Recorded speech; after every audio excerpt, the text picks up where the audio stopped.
This week on Inside Boulder News, city staff continues work on updating the Boulder Valley Comprehensive Plan, the Boulder Chamber celebrates local leaders, and the Bridge House Kids Give Back program sheds light on homelessness through creative activities.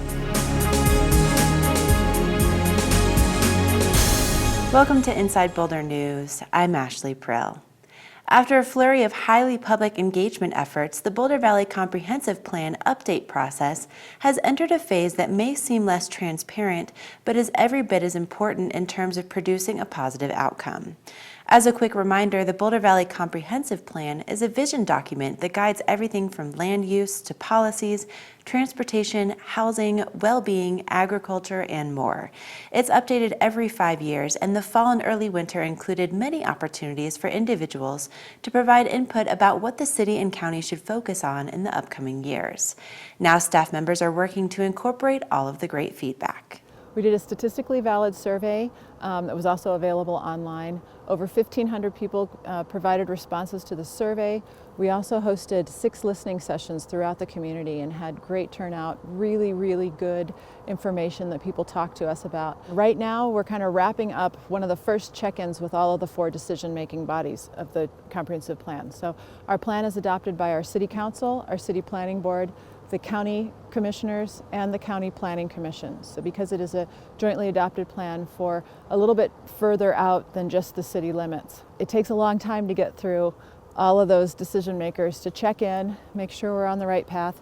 But we've also been checking in with them on the initial screening for public requests for land use and policy changes to the plan. And so we're really entering the heavy lifting of the analysis part. We've heard so much information from people, and we need to wrap that into what the focus areas are for the plan. And there'll be many more opportunities for community engagement as we develop options and as we develop draft plan and actual recommended changes to the plan. A second round of public engagement and participation will begin this spring.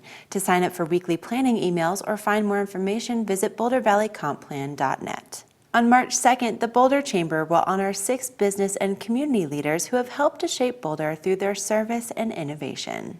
The Celebration of Leadership is our annual opportunity to honor the business and community leaders that work together to help support our economic success. For the first time, the Franny Reich Local Business Hero Award will be given to 2 people, both of whom have made significant contributions to the Boulder organization and community as a whole. Liz is somebody who established herself in a position that was new at the city and has worked tirelessly with business leaders to make sure that they are getting the support they need from the city, but also so that they understand what the city needs from them in order to help facilitate their success and to help them grow and develop in our community. Well, I was so excited to find out I was receiving this award because it really makes me feel great about the work that I've done for 30 years in Boulder. So I've been a planner, I've worked on economic vitality programs, and what better place to do work like this? So residents that are passionate and care deeply about their community, and a world-class business community. So a place where innovation and collaboration is really number one. So it makes me feel really good that the work that I've provided has been well received by the people that I've worked with and the relationships that I've made over that time. George Karakian has been such a wonderful epitome of our business leadership in this community. Not only is he a great business success, starting as an insurance salesman, but through his successful enterprise at ArtSource International, but he's also somebody who gives back to the community in all of his nonprofit board service and ultimately in his city council service, where he was a voice for reason and balance in city policy making decisions that both benefited business interests but also recognized the well-rounded balance that we need to have in our community in order to make it successful for everybody. And John came up to me and he says, "I've got something to tell you." And I said, "Okay, this sounds ominous." He said that we've decided that you're going to receive the Franny Reich Award. And I teared up, as I do pretty easily.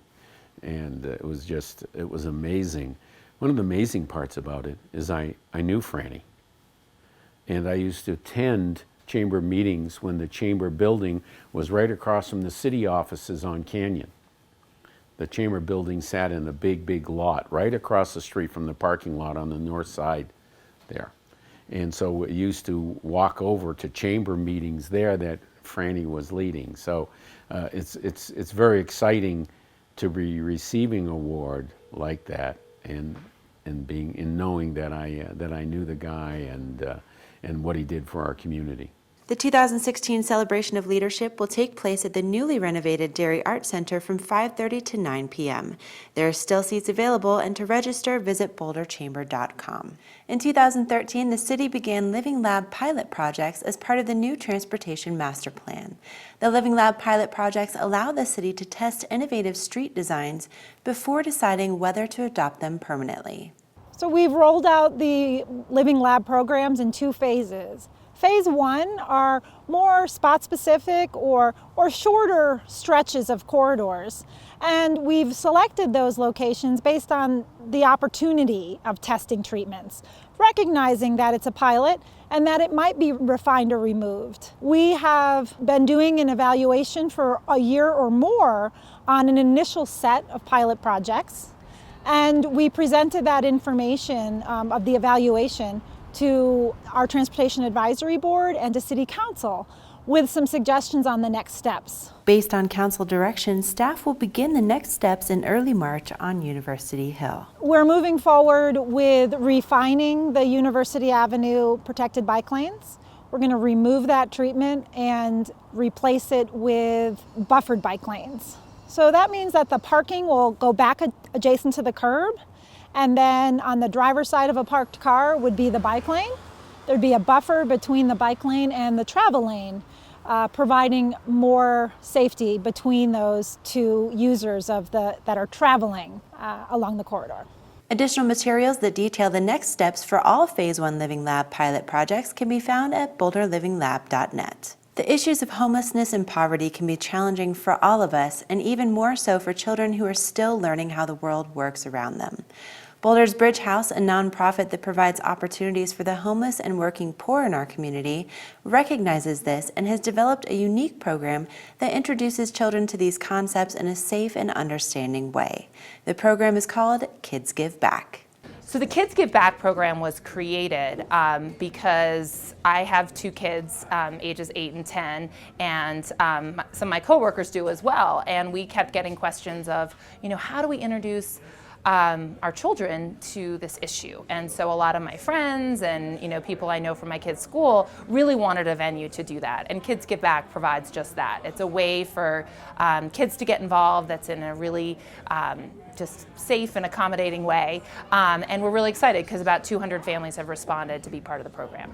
To help celebrate Random Acts of Kindness Week, Bridge House invited the local mother and daughter team, Natalie Lynn Rekstad and Kitty Lynn, the co-authors of The Secret Adventures of Anonymouse, to help with February's Kids Give Back program. So the backstory of Anonymouse, how it came about was I was writing anonymous notes to people in the community, people who were doing great things in the community, but often unseen or in sort of thankless roles, or maybe they were higher profile, but I didn't want them to know it was coming from me. I wanted it to be done anonymously because there's something fun and mysterious about it, but as well because I was running a nonprofit at the time, I was also in development and fundraising. And I didn't want anyone to think that I was fundraising or doing anything along those lines. It was really just out of the goodness of my heart to say, I see you, I see what you're doing in the community, and it matters. And so Kitty really grew up around my doing that. Every now and then I'd sit down with a pile of notes. And then one day, she was 7 years old at the time, she said she wanted to write one as well. And so we brainstormed who would make the most sense. We talked about teachers and the librarian. We settled upon the school janitor, who I think was going through a rough patch at the time. And so Kitty wrote a note, just, thank you for keeping our schools clean and lovely. And basically at the end, she said, how do you spell anonymous? And so then we started joking around like anonymous, anonymouse, and it was like, oh, anonymouse. And it was just like something that she latched onto as a child and would draw a picture of a mouse with a little mask on it and would mail it off with no return address. And that's how it started. And the idea with bringing in Anonymous is just to have the kids get to experience what it feels like to do something really kind for someone anonymously. But the idea being that they don't do it just once sitting here, they can actually take the idea, the concept, home with them and do any number of things for not just the homeless, but just being in their community and helping to lift their own world. Well, I hope it will inspire them to do more kind deeds. And yeah, think kind, think like positive and kind. If you're interested in participating in this program, please visit boulderbridgehouse.org. Food tax rebate applications are now available for Boulder residents.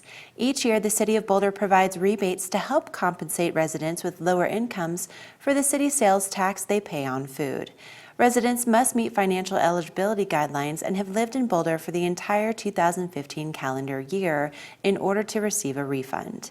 For more information about the program, visit boulderseniorservices.com or call Food Tax Rebate Program Manager Jay Allen. Applications are due by June 30th. Thank you for watching Inside Boulder News. Stay in touch with us on Facebook and Twitter by submitting news tips and questions. You can also sign up to receive video updates right in your inbox. Just go to boulderchannel8.com and click on subscribe.